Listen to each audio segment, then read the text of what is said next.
بسم اللہ الرحمن الرحیم ان الحمد للہ والصلاة والسلام علی رسول اللہ اما بعد۔ سورہ یاسین قرآن کریم کا دل کہا جاتا ہے اسے۔ سورہ یاسین کے بہت زیادہ فضیلتیں ہیں، بہت زیادہ اس کی برکتیں ہیں۔ احادیث کے اندر علماء نے لکھا ہے، اور احادیث کے اندر بہت زیادہ اس کی فضیلتوں کے اوپر احادیث ہیں۔ میں آپ کو صرف ایک حدیث یہاں پر بیان کرتا ہوں اور اس کی فضیلت بتاتا ہوں اور اس کا عمل بتاتا ہوں۔ رسول اللہ صلی اللہ علیہ وسلم نے فرمایا کہ ہر اس شخص کے جو زندہ ہیں، انسان ہیں، یا جتنے بھی دنیا میں اللہ رب العالمین نے ایسے مخلوق کو پیدا فرمایا، جو جانور بھی ہو اس کے اندر دل ہے، اور قرآن کریم کا دل وہ سورہ یاسین ہے۔ قرآن کریم کا دل سورہ یاسین ہے۔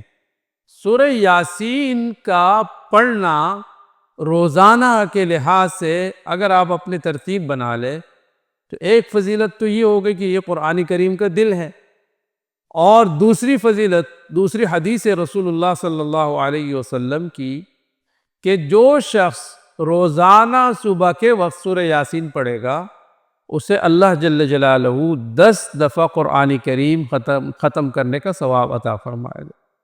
یعنی اس کی فضیلت ہے، آپ نے ایک مرتبہ سورہ یاسین پڑھ لیا، آپ کو اللہ جل جلالہ 10 دفعہ سورہ قرآن کریم پڑھنے کا ثواب عنایت فرمائے گا۔ اب ایک شخص ایسا ہے کہ وہ کہتے ہیں میرے مشکلات ہیں، میرے دن بھر کے معاملات ہیں، کاروبار ہیں، یا کوئی اور ایسا مشکل ہے کہ ان کو پیش ہے۔ صبح کے وقت جب یہ فرض نماز پڑھے فجر کی، اس کے بعد یہ سورہ یاسین کی تلاوت کریں، اور سورہ یاسین کی تلاوت کے بعد آپ دعا کریں اللہ سے، آپ کا مقصد جائز ہو، آپ کی جو ٹارگٹ ہے وہ ٹھیک ہو، جائز ہو، اور شرعی ہو، غیر شرعی نہ ہو۔ آپ ایک مرتبہ سورہ یاسین پڑھیں، اللہ سے دعا کریں، اللہ رب العالمین آپ کے اس مشکل کو دور فرما دیں گے۔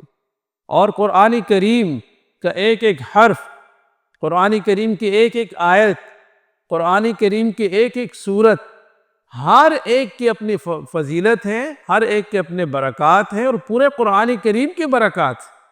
آپ اپنے زندگی میں قرآن کریم کی تلاوت کو لازم کیجئے۔ آپ پر لازم ہے کہ آپ پورا ایک سپارہ نہیں پڑھ سکتے، آدھا سپارہ پڑھیں۔ آپ آدھا بھی نہیں پڑھ سکتے، آپ ایک پاؤ پڑھیں، ایک ربع پڑھیں۔ اگر آپ وہ بھی نہیں پڑھ سکتے، ایک پیج پڑھیں، لیکن پڑھیں ضرور۔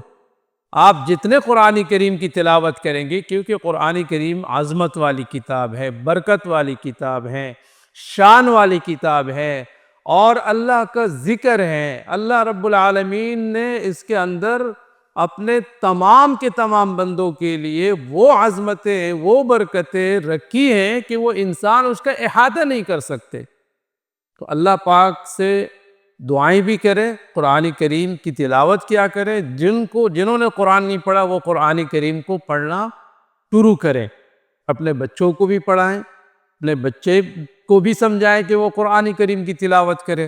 اللہ مجھے اور آپ کو، ہم سب کو قرآن کریم پڑھنے والے، قرآن کریم پڑھانے والے، قرآن کریم سمجھنے والے اور قرآن کریم سمجھانے والے بنائے۔ جزاک اللہ خیرا۔